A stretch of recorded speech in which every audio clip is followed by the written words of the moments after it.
Bankers view में आपका स्वागत है। मैं एससी झा आज आप लोगों को ऑडिटर के लिए बाजार का प्रारूप टॉपिक बताने जा रहा हूँ। ये काफ़ी अभी तो डेट बढ़ जाने से आप लोगों का भी सुविधा हो गई है।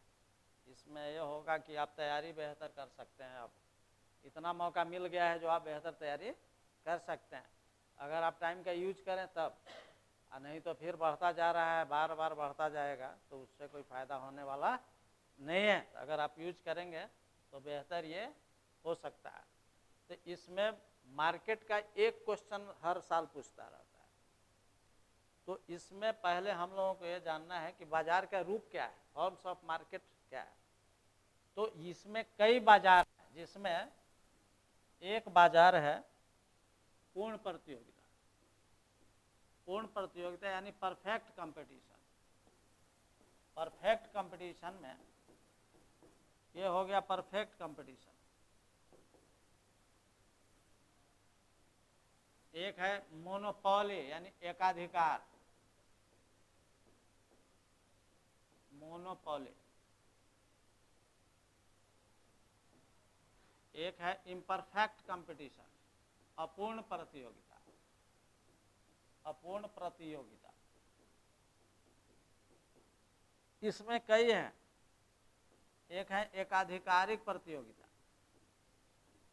एकाधिकारिक प्रतियोगिता, मोनोपोलिस्टिक कंपटीशन। अल्पाधिकार, एक बाजार है अल्पाधिकार, यानी इसमें ओलिगोपोली, इसको अंग्रेजी में ओलिगोपोली बोलते हैं। एक है डुओपोली यानी द्वयाधिकार। द्वयाधिकार, डुओपोली। इसमें देखिए कि एक मोनोपोली, अल्पाधिकार और एकाधिकारिक प्रतियोगिता, पूर्ण प्रतियोगिता, इस चार से एक क्वेश्चन प्रायः हर साल पूछता है। किस रूप में पूछेगा ये आप समझ सकते हैं कि प्राइस डिटर्मिनेशन पूछेगा पूर्ण प्रतियोगिता में फर्म का, एकाधिकारिक प्रतियोगिता में पूछेगा प्राइस डिटर्मिनेशन, अल्पाधिकार में पूछेगा प्राइस डिटर्मिनेशन और एकाधिकार में पूछेगा प्राइस डिटर्मिनेशन। तो सबसे जरूरी ये है कि आप पहले बाजार को पहचानें, क्योंकि बाजार को अगर आप पहचान नहीं रहे हैं तो फिर कहना और लिखना काफ़ी मुश्किल हो जाएगा। तो अगर आप देखें यहाँ मोनोपोली में, तो मोनोपोली का शाब्दिक अर्थ होता है सिंगल और पॉली का मतलब होता है सेलर। तो ऐसा बाजार जिसमें एक ही सेलर, ऐसा बाजार जिसमें एक ही सेलर होता है, वह बाजार एकाधिकारी बाजार होता है। डुओपोली में दो विक्रेता होते हैं। ओलिगोपोली का मतलब ही होता है ए फ्यू, यानी कुछ सेलर होते हैं। एकाधिकारिक प्रतियोगिता में लार्ज नंबर ऑफ सेलर्स होता है, जबकि परफेक्ट कंपटीशन में भी लार्ज नंबर ऑफ सेलर्स होते हैं। और यहाँ पर बायर सेलर के हिसाब से आप ये देख रहे हैं कि सभी प्रतियोगिता जो बाजार है इसका क्लियर हो रहा है। लेकिन अब इसमें अगर देखें तो जरूरत है कि इसमें बाजार में संतुलन के लिए कंडीशन क्या है, बाजार में संतुलन की शर्त क्या है। वो शर्त है, दो शर्तें। पहली शर्त है जैसे बाजार में संतुलन की सामान्य शर्तें। बाजार में संतुलन की सामान्य शर्तें, बाजार कोई भी हो यही शर्त चाहिए, दोनों शर्तें पूरी होगी तभी हो पाएगा इक्विलिब्रियम। पहला कंडीशन है कि मार्जिनल रेवेन्यू बराबर होना चाहिए मार्जिनल कॉस्ट के, यानी सीमांत आगम, सीमांत आगम बराबर, यानी एमआर बराबर सीमांत लागत। यह पहला और आवश्यक शर्त है। सीमांत लागत यानी मार्जिनल कॉस्ट। दूसरी शर्त है कि एमसी एमआर को नीचे से काटे, नीचे से काटे। पहला है आवश्यक शर्त, दूसरा है पर्याप्त शर्त। ठीक है, पहला आवश्यक शर्त है, दूसरा है पर्याप्त शर्त। यानी कोई जरूरी नहीं है कि पहला पूरा हो जाए तो बाजार फर्म संतुलन में होगा या एकाधिकारी संतुलन में होगा, इसलिए दूसरे शर्त को पूरा होना अनिवार्य है। ये दोनों शर्तें पूरी होनी चाहिए, चाहे पूर्ण प्रतियोगिता में फर्म के लिए हो या एकाधिकारिक प्रतियोगिता में हो या अल्पाधिकार और एकाधिकार में हो। तो ऐसी स्थिति में अब हम लोगों को सबसे पहले ये जानना है कि बाजार में पहचाने कैसे कि एकाधिकारी है। तो यहां पर एक विक्रेता है, इसकी प्रमुख शर्त जो विशेषता है कि एक विक्रेता होता है, दूसरा है कि वस्तु का कोई भी क्लोज सब्स्टिट्यूट नहीं होता, यानी निकट का स्थानापन्न वस्तु होता ही नहीं है। ठीक है, और तीसरा है कि फर्म इसमें फ्री एंट्री नहीं है, बैरियर है, आने और जाने में बैरियर है। और इसके बाद इसमें रेवेन्यू कर्व जो है वो अलग अलग हर मार्केट में होता है। कॉस्ट जो मार्जिनल कॉस्ट है, कॉस्ट कर्व का जो नेचर है वो हर बाजार में एक ही होता है, लेकिन रेवेन्यू कर्व का नेचर हर बाजार में अलग अलग होता है। तो एकाधिकार में जो रेवेन्यू कर्व होता है वो बाएं से दाएं नीचे की ओर गिरता हुआ होता है। ठीक है, बाएं से दाएं नीचे की ओर बढ़ता हुआ होता है। यहां पर देखिए, अगर एकाधिकार है तो एकाधिकार में डिमांड कर्व जो है ए आर डिमांड कर्व है, जो बाएं से दाएं नीचे की ओर गिरता हुआ होता है, और एमआर कर्व इसके नीचे होता है, ठीक बीच से निकलता है, बाइसेक्ट करता है। एमआर जो है ना, एआर को बीच से निकलता है, यानी एआर बराबर 2एमआर होता है। तो यहां पर रेवेन्यू कर्व का नेचर है, ये रिलेशन है यहां ई बराबर A by A R by A R minus M R, एक रिलेशन है। ईडी यानी इलास्टिसिटी ऑफ डिमांड। तो ऐसी स्थिति में आप देख रहे हैं ना, ये ध्यान दीजिएगा, यहां पर जो कॉस्ट कर्व अगर हम ड्रॉ करेंगे, मार्जिनल कॉस्ट कर्व अगर हम ड्रॉ करते हैं जो यू शेप्ड होता है, मार्जिनल कॉस्ट कर्व जो यू शेप्ड होता है, अगर हम इसको ड्रॉ कर रहे हैं मार्जिनल कॉस्ट, तो यहां पर देखिए अगर एमआर को हम नीचे तक बढ़ा दें, जीरो कट कर दिया है एमआर, देखिए, तो ऐसी स्थिति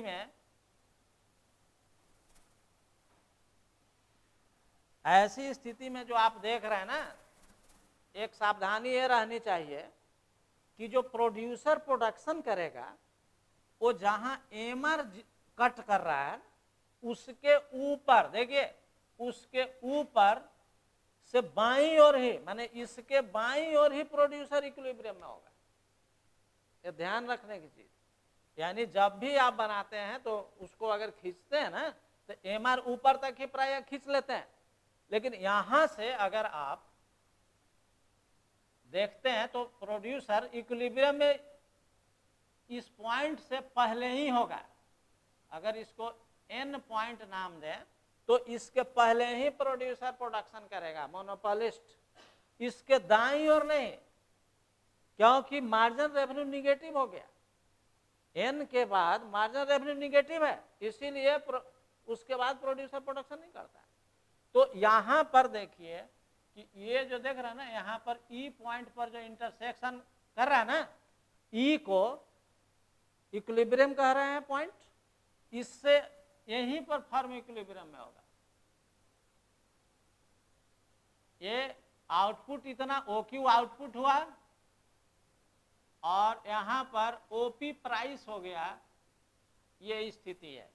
यानी OP प्राइस पर OQ आउटपुट कर सकता है प्रोड्यूसर। इसके देखिए अब यही इक्विलिब्रियम पॉइंट है।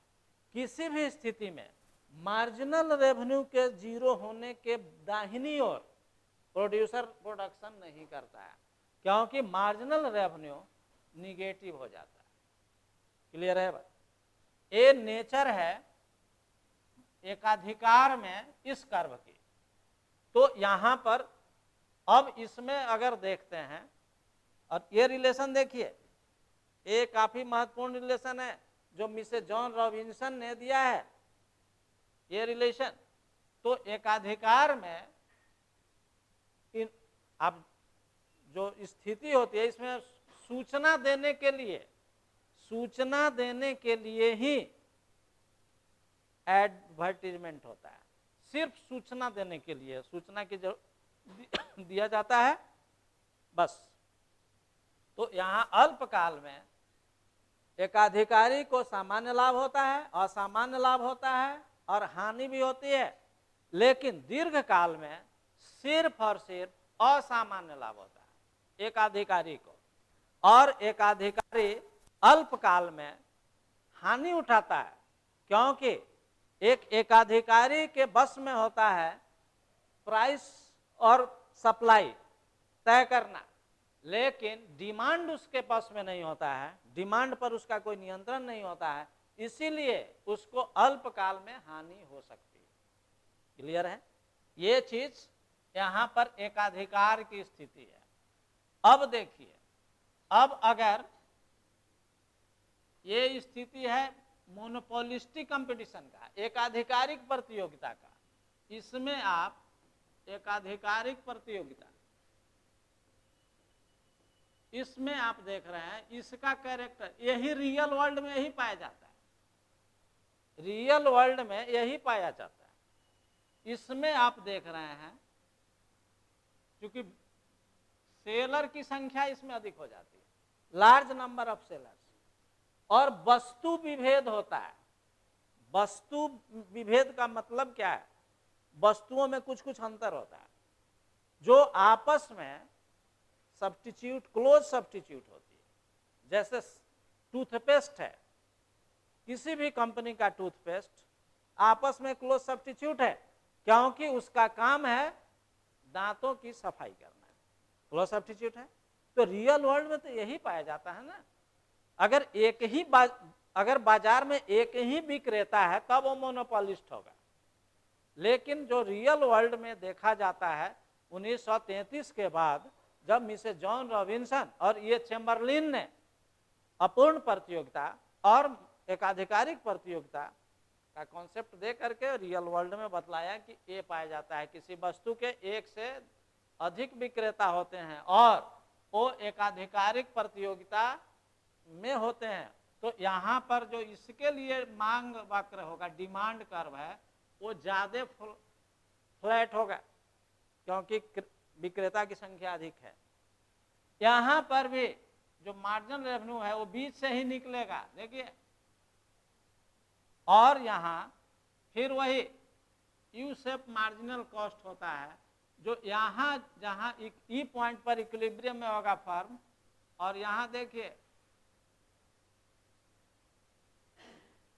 ये प्राइस हो रहा है और ये OQ आउटपुट हो रहा है। अगर यहाँ E1 पॉइंट पर बात अगर करें तो E1 पॉइंट पर फर्म जो है ना संतुलन में नहीं है, क्योंकि वहां दूसरी शर्तें पूरी नहीं हो रही, दूसरी शर्तें पूरी नहीं हो रही, इसीलिए। और यहाँ दोनों शर्तें पूरी हो रही, बराबर भी है और कट भी नीचे से कर रहा है। तो यहाँ पर ये साफ क्लियर है कि रियल वर्ल्ड में एकाधिकारिक प्रतियोगिता पाया जाता है जो वस्तुएं आपस में स्थानापन्न होती है, क्लोज सब्स्टिट्यूट, पूर्ण स्थानापन्न नहीं, निकट के स्थानापन्न। जैसे टूथपेस्ट, रियल वर्ल्ड में तो यही, आप जूता खरीदने जाते हैं, कई तरह के जूता हैं, टूथपेस्ट हैं कई तरह के हैं, साबुन आप यूज करते हैं, कितने तरह के साबुन हैं, कभी कोई वो करता है, कोई वो, तो तरह तरह के क्रेता जिनको जो पसंद है। और इसमें देखिए, इसमें गैर कीमत प्रतियोगिता होती है, गैर कीमत प्रतियोगिता, एकाधिकारिक प्रतियोगिता में गैर कीमत प्रतियोगिता पाई जाती है, कीमत को नहीं छूता है एकाधिकारिक प्रतियोगिता में फर्म, वो गैर कीमत, उसमें बेहतर पैकिंग कर देगा, प्लास्टिक कोटेड कर देगा, अट्रैक्ट करने, कंज्यूमर को अट्रैक्ट करने के लिए by one get one free कर देगा, 10% एक्स्ट्रा, 20% एक्स्ट्रा, ऐसा करके कंज्यूमर को अट्रैक्ट करता है प्रोड्यूसर, और उसमें आते हैं और सबों को अपनी इच्छा अनुरूप वो डिमांड करते हैं। कोई लक्स साबुन लगाते हैं, कोई डव लगाते हैं, कोई लगाते हैं, है कि नहीं? टूथपेस्ट में भी है, किन्हीं को कोई पसंद है, किन्हीं को कोलगेट पसंद है, किन्हीं को पेप्सोडेंट पसंद है, तो अपनी अपनी पसंद है। तो ये हर जो प्रोडक्ट है वो क्लोज सब्स्टिट्यूट होता है एक दूसरे के। जो इसकी विशेषता है, वस्तु विभेद इस बाजार की सबसे बड़ी विशेषता है, वस्तु विभेद होता है, प्रोडक्ट डिफरेंशिएशन। जबकि मोनोपोलिस्ट की प्रमुख विशेषता है प्राइस डिस्क्रिमिनेशन, यानी कीमत विभेद कर सकता है। ये जो एकाधिकारी है ना, कीमत विभेद कर सकता है, एक ही वस्तु का अलग अलग कीमत वसूल कर सकता है, ये सिर्फ एकाधिकारी ही कर सकता है।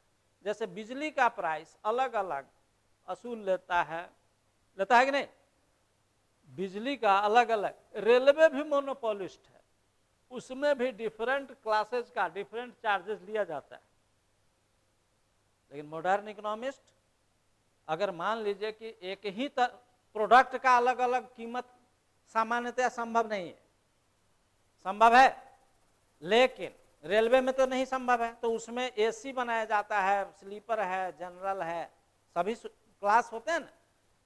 अगर किसी ट्रेन से कोई जाते हैं, दिल्ली अगर जाना है, पटना टू दिल्ली, कोई स्लीपर का टिकट है, किन्हीं का जनरल का टिकट है, किन्हीं का एसी का टिकट है, तो ऐसी स्थिति में सबों को अलग अलग प्राइस पे करना पड़ रहा है टिकट का चार्ज। लेकिन दिल्ली एक ही टाइम पर पहुंचेंगे ना, कि बीच में उतार देगा जनरल वाले का, नहीं, यानी लेकिन प्राइस अधिक ले रहा है। तो ऐसा मांग की लोच के कारण होता है। जो प्राइस डिस्क्रिमिनेशन करता है एकाधिकारी, दो शर्तें हैं। एक शर्त है कि वस्तु की मांग की लोच कैसी है, और बाजार अलग अलग है, बाजार अलग अलग होना चाहिए। जैसे आप देखते हैं ट्रेन में क्या देखते हैं, एक स्लीपर है जनरल, तो जनरल वाला स्लीपर में नहीं जा सकता है, जाएगा नहीं जा सकता है, स्लीपर वाला एसी में नहीं जाएगा, फाइन लगता है। यानी बाजार अलग अलग कर दिया गया। तो ऐसी स्थिति में मांग की लोच के हिसाब से ही कीमत का निर्धारण होता है। अगर मांग की लोच बेलोचदार है तो उसमें कीमत अधिक रखता है एकाधिकारी, और मांग की लोच अगर लोचदार है तो उसमें कीमत कम रखता है। तो ये गुण एक काफी महत्वपूर्ण है, और यही एक इसी के ग्राउंड पर एक अधिकारी डंपिंग करता है। गवर्नमेंट डंपिंग, जो राशिपातन जो सुनते हैं आप, वो यही है, प्राइस डिस्क्रिमिनेशन ही है, कि देश में महंगे कीमत पर, विदेश में सस्ते कीमत पर बेचना ही डंपिंग है। तो यह सिर्फ और सिर्फ एक अधिकारी कर सकता है, और इसका पूर्ति पर पूरा नियंत्रण होता है, सप्लाई पूरा है, इसकी अपनी बाजार कीमत नीति होती है, प्राइस वही तय करता है। तो ये जो स्थिति है इस बाजार की है। दोनों बाजार क्लियर हुआ। और एक पूर्ण प्रतियोगिता की स्थिति देखिए, यहां देखिए, इसमें रेवेन्यू कर्व देखिए, यहां आप रेवेन्यू कर्व कैसा है, ये AR है parallel to X axis, AR ही MR है। इसका प्रमुख कैरेक्टर क्या है, क्रेताओं और विक्रेताओं की संख्या इसमें अधिक होती है। क्रेताओं की संख्या सब में अधिक है, विक्रेताओं की संख्या अधिक होती है, वस्तु समरूप होती है, ये इसकी विशेषता है। वस्तु समरूप है तो एडिशनल यूनिट को सेल करने पर रेवेन्यू जो आ रहा है ना वो एआर के बराबर हो जाता है। इसीलिए एआर एमआर दोनों एक ही रेखा होती है और एआर जो है इसी पर एमआर रेखा भी पड़ी हुई है। क्लियर है? अब देखिए एकाधिकार की में डिमांड कर्व कैसा है, एकाधिकारिक में कैसा है और पूर्ण प्रतियोगिता में कैसा है। तो पूर्ण प्रतियोगिता में जो फर्म है, यहां देखिए ये प्राइस टेकर है, ये जो है ना प्राइस टेकर है, एक यहाँ प्राइस मेकर है, स्वयं कीमत का निर्धारण करता है। तो ये जो है ना यहाँ इसका देखिए इक्विलिब्रियम यहां पर हो रहा है, देख रहा है ना, ओ क्यू यहां पर प्राइस है, ओपी प्राइस और क्यू आउटपुट हो रहा है, इसी जगह इक्विलिब्रियम में होगा, संतुलन में होगा। तो ऐसे पॉइंट पर यहां अगर सी पॉइंट है तो यहां पर इक्विलिब्रियम नहीं है क्योंकि दूसरी शर्तें पूरी नहीं हो रही है। तो इसमें क्या है, वस्तु समरूप होती है। तो जब वस्तु समरूप है तो कोई दिक्कत ही नहीं है, ए आर बराबर एम आर है। संतुलन, और यहां पर ये बात क्लियर देख लीजिए कि की जरूरत ही नहीं है क्योंकि वस्तुएं समरूप है, कोई विज्ञापन नहीं चाहिए। लेकिन इस बाजार में विज्ञापन होता है, एक आधिकारिक प्रतियोगिता में सेल्स प्रमोशन करना होता है, उसके लिए प्रोड्यूसर आगे आते हैं, तरह तरह के उपाय सुझाते हैं बाजार में। ग्राहकों को अट्रैक्ट करने के लिए वे सेलिंग कॉस्ट का यूज करते, सेलिंग कॉस्ट बियर वो करना पड़ता है उनको, और ऐसी स्थिति में कंज्यूमर को अट्रैक्ट करते हैं। तो यहाँ देखिए ये बाजार जो है पूर्ण प्रतियोगिता में फर्म की का संतुलन है, दीर्घकाल में सिर्फ और सिर्फ सामान्य लाभ होता है। अल्पकाल में तीनों स्थिति से गुजरना पड़ता है लेकिन दीर्घकाल में सिर्फ सामान्य लाभ होता है। अब यहाँ बात तीनों के बात को समझ लीजिए, यहाँ पर अल्पकाल में सामान्य लाभ, असामान्य लाभ और हानि तीनों होती है। ये स्थिति एकाधिकारी के लिए भी है, अल्पकाल में सामान्य लाभ, असामान्य लाभ और हानि तीनों होती है। इसके लिए भी वही है, एकाधिकारिक प्रतियोगिता में भी सामान्य लाभ होता है, असामान्य लाभ होता है और हानि होती है अल्पकाल में। लेकिन दीर्घकाल में फर्म को सिर्फ और सिर्फ सामान्य लाभ होता है। ठीक, दीर्घकाल में फर्म को सिर्फ और सिर्फ सामान्य लाभ होता है, एकाधिकारी को दीर्घकाल में सिर्फ असामान्य लाभ होता है और एकाधिकारिक प्रतियोगिता में सिर्फ सामान्य लाभ होता है। यहां पर दीर्घकाल में फर्म संतुलन में, यहां समूह संतुलन का कॉन्सेप्ट है, ध्यान रखिएगा। प्रश्न पूछ सकता है कि फर्म संतुलन पर नोट लिखें, तो दीर्घकाल की व्याख्या करनी है इसकी, क्योंकि फर्मों का समूह है इसीलिए फर्म संतुलन में कहा जाता है। और इस बाजार में एक्सेस कैपेसिटी पाया जाता है, इस बाजार में एक्सेस कैपेसिटी पाया जाता है फर्मों के पास। एक्सेस कैपेसिटी का मतलब यह है कि अधिक क्षमता है, एक्सेस कैपेसिटी है उसके पास, अपनी पूरी क्षमता का यूज नहीं करता है। अगर कर दे सेल नहीं हो तब तो मुश्किल में पड़ेगा, लॉस होगा, इसीलिए वो ऐसा नहीं करते हैं। तो यहां पर अब बिल्कुल क्लियर है कि अल्पकाल में तो क्लियर है, लाभ हानि सामान्य लाभ तीनों स्थिति होगी। दीर्घकाल में सिर्फ सामान्य लाभ होता है। यहाँ देखिए, अगर इसको आप समझिए, एसी ड्रा करते हैं, एसी है, एसी के न्यूनतम बिंदु पर एमसी काटता है यानी बराबर होता है, ठीक है। यहां पर देखिए, यहां पर एससी जो होगा वो नीचे होगा दीर्घकाल में और एकाधिकार में, और यहां देखिए ये एससी है, एससी के मिनिमम पर कीमत हो रहा है। यहां पर बात समझने की है कि पूर्ण प्रतियोगिता में जो कीमत होती है ना, एससी के मिनिमम बिंदु पर होता है, इसीलिए उससे कम कीमत हो ही नहीं सकता है, यानी उपभोक्ताओं का शोषण नहीं हो सकता है। पूर्ण प्रतियोगिता अगर बाजार में एग्जिस्ट करे तो उसमें शोषण नहीं हो सकता है। लेकिन यहाँ देखिए एकाधिकारिक प्रतियोगिता में मिनिमम जो एससी है ना, उससे बाईं ओर ही कीमत का निर्धारण हो जा रहा है, उसके बाईं ओर ही कीमत का निर्धारण हो रहा है। यानी ई पॉइंट अगर E1 पॉइंट है तो यहां देखिए Q1 एक्सेस कैपेसिटी फर्म का है, और इसमें एक बड़ी विशेषता है, साहसिक मान्यता इसमें एक है जो किसी बाजार में नहीं। हीरोइक एजम्पशन है इसका, यानी कोई भी फर्म फ्री एंट्री है इसमें, फ्री एंट्री पूर्ण प्रतियोगिता में भी है, एकाधिकार में फ्री एंट्री नहीं है, एकाधिकारिक प्रतियोगिता में फ्री एंट्री है। ऐसी स्थिति में जो फर्म एंट्री करता है ना, कोई भी फर्म एंट्री करता है, चाहे साबुन बनाने वाला, सर्फ बनाने वाला, कोई भी, तो वो ये सोच के चलता है, दूसरे को सोच के चलता है कि उससे हमको कोई लेना देना नहीं है। तो ये कम साहस की बात है, ये तो बड़ी साहस की बात है। उसका प्राइस, उसका कॉस्ट सब कांस्टेंट मानता है और स्वयं बाजार में एंट्री करता है, और अल्पकाल में सामान्य लाभ भी झेलता है, असामान्य लाभ भी झेलता है और हानि भी झेलता है।